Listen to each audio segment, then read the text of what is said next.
Bonjour à tous, je reviens aujourd'hui pour faire un In My Mailbox. Cette vidéo sera donc en deux parties. Il y aura la première partie, celle que vous regardez, qui est donc sur mes acquisitions papier, et il y en aura une autre sur les acquisitions numériques. Parce que ma palle elle a vraiment fait un bond de géant et j'ai beaucoup de choses à vous présenter, donc ce sera beaucoup trop pour une seule vidéo. Bon, je commence tout de suite, sinon ça va pas le faire. Il y a donc Conte Daisy, donc publié dans la maison d'édition Rue des Enfants. Donc c'est une petite maison d'édition jeunesse qui propose donc ici des petits contes avec un petit peu d'images. Je l'ai déjà lu, la vie est déjà sur le blog, donc si vous voulez plus d'informations, n'hésitez pas à y jeter un petit coup d'œil. Alors il y a également Fédéline, le tome 3 de Nadia Coste, publié aux éditions Grunt. Je l'ai lu aussi cette semaine et la vie ne devrait pas tarder. Toujours une superbe lecture. Donc voilà, c'est une saga fantasy en 4 tomes. N'hésitez pas à vous renseigner si vous aimez comme moi les couvertures et ce petit monde où on suit en fait des sortes de petites fées qui ont une destinée toute particulière. Alors, en manga, oui, j'ai commencé une nouvelle série. Donc que j'ai découvert grâce à Yen. Donc si tu passes par là, merci d'en avoir parlé parce qu'elle me tente vraiment beaucoup. Donc j'espère bientôt la lire. C'est donc la série Princesse Jellyfish qui nous fait donc rencontrer une jeune otaku. Donc vous voyez ces jeunes qui restent chez eux, qui sont fans des mangas, des sortes de petits geeks mais japonais. Et donc en fait Tsukimi, donc c'est son nom, adore les méduses, c'est son trip, c'est sa passion, et elle va en fait arriver à Tokyo dans une pension où toutes les autres filles seront également des otaku avec des passions aussi rocambolesques qu'elle. Voilà, donc ça c'est le premier tome. J'ai également le deuxième tome et le troisième avec un petit badge offert, donc il est encore dans son emballage, voilà.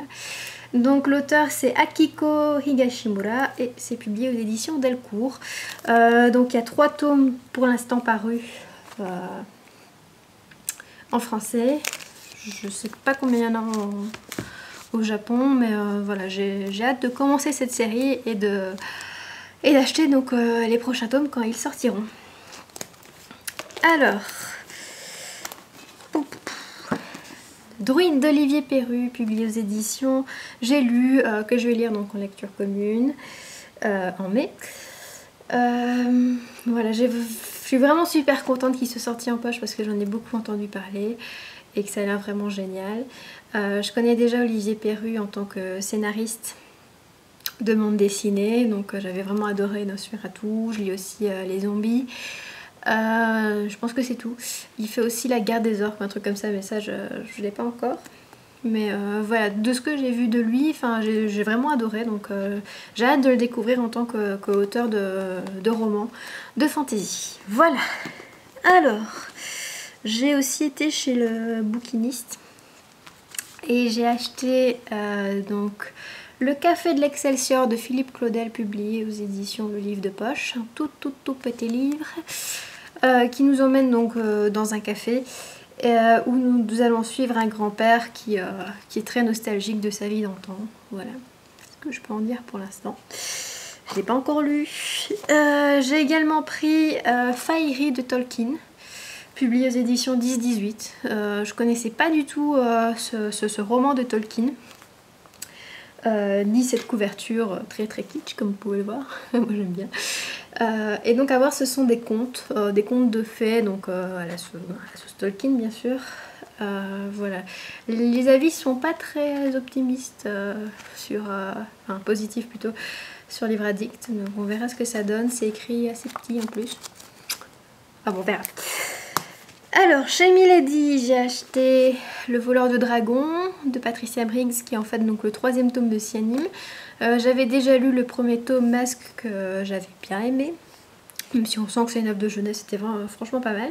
Puis j'ai lu L'Épreuve du loup, et là, le 2e tome, j'ai pas aimé, parce que c'est vraiment une redite du premier tome pour moi. C'est vraiment, enfin c'est la même chose, on retrouve les mêmes héros, les mêmes ennemis, mais bon ça c'est pas grave, mais voilà, bon, c'est la même histoire qu'on refait et Voilà, moi ça me plaît pas. Alors pourquoi j'ai acheté ce tome 3, vous allez me dire, bah, c'est parce que en fait on ne suit plus donc Aralorn, l'héroïne qui était dans les 2 premiers tomes, mais un autre personnage qui s'appelle Rhianna. Et qui est donc une esclave qui va s'enfuir de chez son maître et qui va essayer de se venger de lui. Donc voilà, j'ai quand même envie de tenter pour voir si c'est mieux que l'épreuve du loup, si c'est donc autre chose quand même. Et alors, quand j'ai acheté des livres, il y a la libraire qui m'a filé ça dans mon sac en disant tiens, gratuit. Voilà, on refuse pas évidemment. Donc ça s'appelle Une liaison dangereuse de Douglas Kennedy, qui donc raconte l'histoire d'amour entre 2 grands journalistes. Le premier c'est en fait une sorte de reporter international et l'autre c'est une chasseuse de scoop. Voilà, une journaliste plutôt people, qui vont donc se rencontrer et s'aimer, mais à voir, ça va pas trop le faire. Enfin, on verra. Voilà pour tout ce qui est roman et manga. Ah non, manga, j'ai encore ça à vous montrer. C'est Gantz Osaka bonne question, de Hiroya Oku. En fait, Gantz c'est un manga, un shonen ou un seinen, je sais pas trop, où il y a une brigade de police spécifique qui s'occupe de buter des monstres. Et en fait, cette série-là est donc dérivée de cette série originale. Et ici, on ne suit pas donc la brigade de Tokyo comme dans la série Gantz originale, mais la brigade d'Osaka. Alors moi je ne connais pas du tout ce manga, c'est mon chéri qui l'a acheté. Il m'a dit que c'est assez décousu comme histoire, donc on verra ce que ça donne. Mais en tout cas le travail éditorial, la qualité des dessins est assez impressionnante. Regardez-moi ça, c'est... Voilà, il y a un très beau jeu d'ombre, c'est vraiment une qualité de papier très très bonne. Et donc voilà, c'est publié chez Tonkam. Et il y a déjà le tome 2 qui est sorti également, le voilà. Et c'est une Sran trilogie en fait, donc toujours un gros pavé. Voilà. Et enfin, en papier, en BD, il y a le 2e tome de Chat qui est sorti, donc Soul Wand, qui est donc une réédition de la trilogie Chat. Écrite par Le Droit et Mills, qui était épuisé depuis quelques années et qui recommence, qui est donc édité à nouveau.